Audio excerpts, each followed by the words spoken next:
Okey, Assalamualaikum semua. Okey, untuk hari ini kita lihat tajuk seterusnya dalam bab 3, pembangunan algoritma. Okey, bahagian 2 iaitu tajuk sort.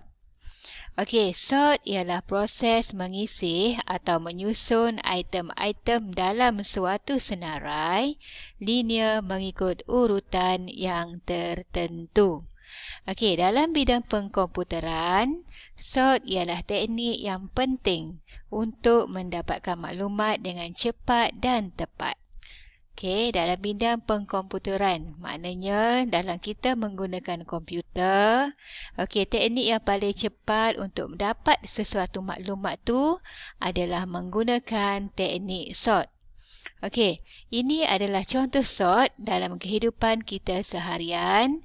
Yang pertama, okey, keadaan di pejabat pos. Okey, surat-surat ataupun bungkusan-bungkusan yang diisih ataupun disusun mengikut negeri.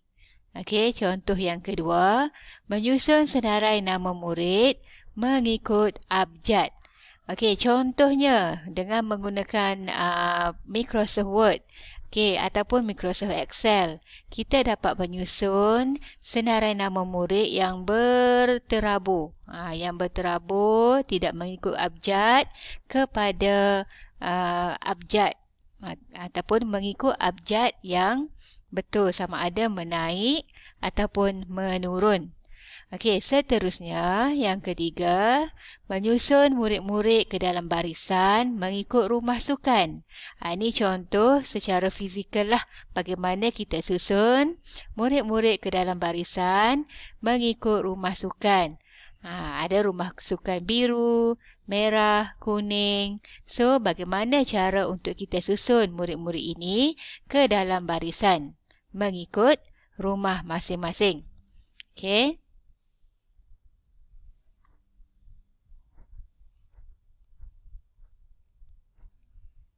Okey, seterusnya.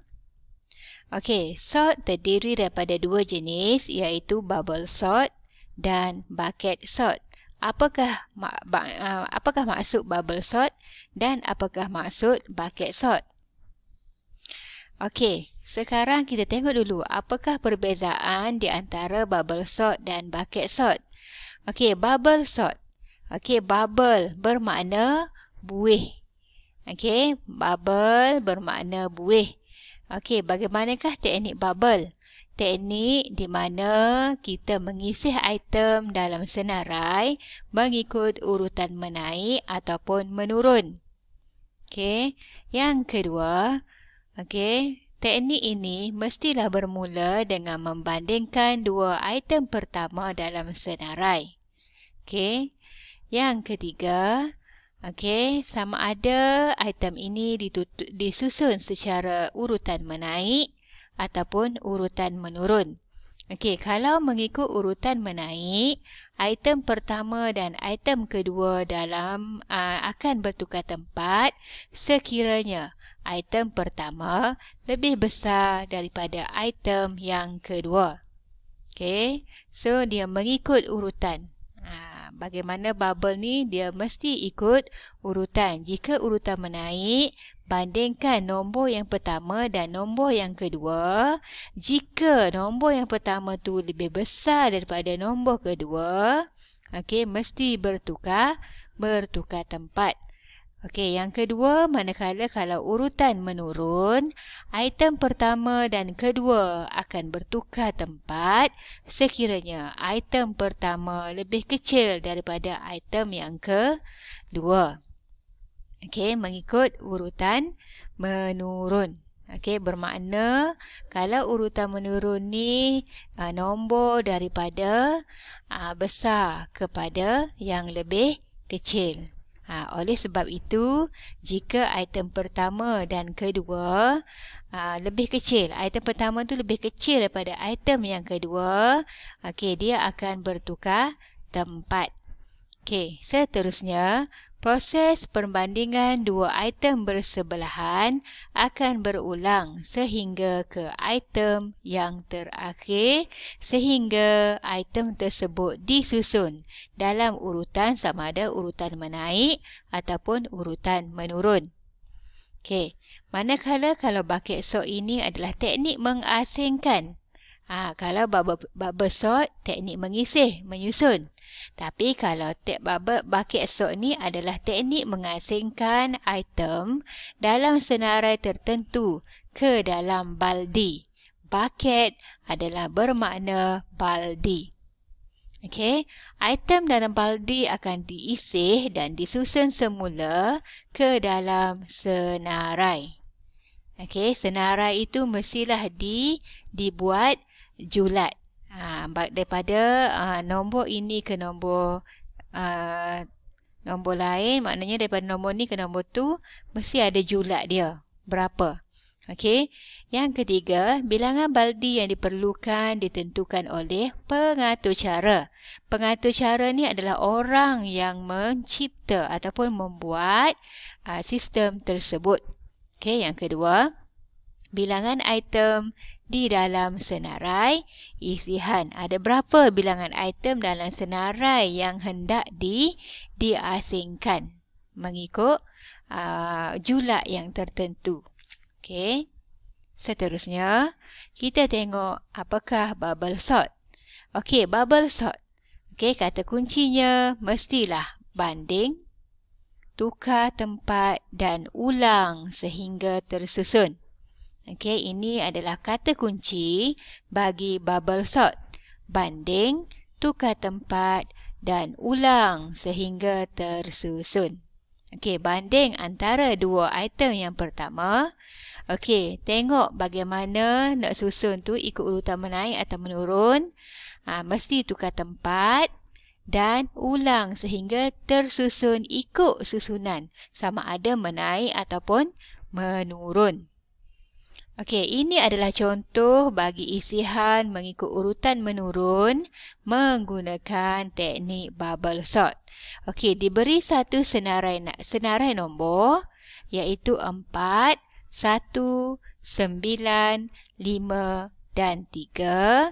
Okey, susun ikut urutan menurun. Okey, jadi untuk bubble sort, langkah yang pertama kita mesti bandingkan dua item yang pertama dalam senarai. Okey, jika kita tengok sini, item yang pertama adalah 4 dan item yang kedua adalah 1. Okey, maka oleh sebab 4 lebih besar daripada 1, maka tiada sebarang penukaran tempat kita lakukan. Sebab kita nak buat kita nak isih nombor ini kepada urutan menurun. Jadi kalau 4 tu lebih besar daripada 1, maka tiada sebarang penukaran tempat dilakukan. Okey, langkah yang kedua. Okey, bandingkan pula item yang kedua dan item yang ketiga. Okey, jika item yang kedua dan yang ketiga ini, jadi 1 ni lebih kecil daripada 9. Okey, jadi kalau 1 lebih kecil daripada 9, maka penukaran tempat perlu dilakukan antara 1 dan 9. Okey, kena tukar tempat. Okey, sebab kita nak urutan menurun. Okey, seterusnya langkah yang ketiga. Okey, daripada senarai ini, kita dah tukar tempat 9 tadi. Kita bandingkan pula item yang ketiga dan yang keempat. Okey, jadi 1 dengan 5. Okey, jadi 1 lebih kecil daripada 5. Jadi perlu penukaran. Perlu tukar tempat 5 dan 1. Okey, seterusnya bandingkan lagi 1 dengan 3. Okey, jadi 1 dan 3, 1 lebih kecil daripada 3, maka kena tukar antara 3 dan 1. Okey, dan setelah ni dah habis. Dah habis dah nombor ni kita susun. Tapi perhatikan bahawa semua item telah melalui proses bubble sort. Tetapi senarainya masih belum berada dalam urutan menurun. Kalau kita lihat 4, 9, 5, 3, 1. Jadi dia belum dalam urutan menurun lagi. 4, 9. Okey, so kita kena buat sekali lagi. Okey, diulang semula. Okey, langkah yang kelima. Okey, ulang balik. Okey, ulang balik. Item yang pertama dan bandingkan dengan item yang kedua. Okey, so 4 lebih kecil daripada 9, maka kedua-dua item perlu saling bertukar. Okey, 4 pergi tempat 9, 9 pergi tempat 4. Okey, langkah yang keenam. Okey, 9, 4, 5, 3, 1. Bandingkan pula item yang kedua dan item yang ketiga. Macam tadilah. Okey. Okey, jadi 4 lebih kecil daripada 5. Maka perlu tukar. Okey, 4. Okey, dan 5. Okey, jadi tukarkan jadi 9, 5, 4, 3, 1. Okey, langkah yang ketujuh. Bandingkan pula 4 dengan 3. Jadi, kedua-dua item ini sudah berada pada tempat yang betul dan tidak perlu ditukar. Okey. Langkah yang ke-8, kita kena bandingkan sampai habis walaupun kita dah tahu. Okey, nombor ini telah pun mengikut urutan menurun, tapi kita kena habiskan proses tersebut. Bandingkan 3 dengan 1. Okey, jadi 3 lebih besar daripada 1, maka kedua-dua item tidak perlu ditukar. Okey, akhir sekali perhatikan bahawa kesemua item telah diisi mengikut urutan menurun. Maka proses bubble sort dihentikan. Okey, ini adalah untuk isian secara menurun.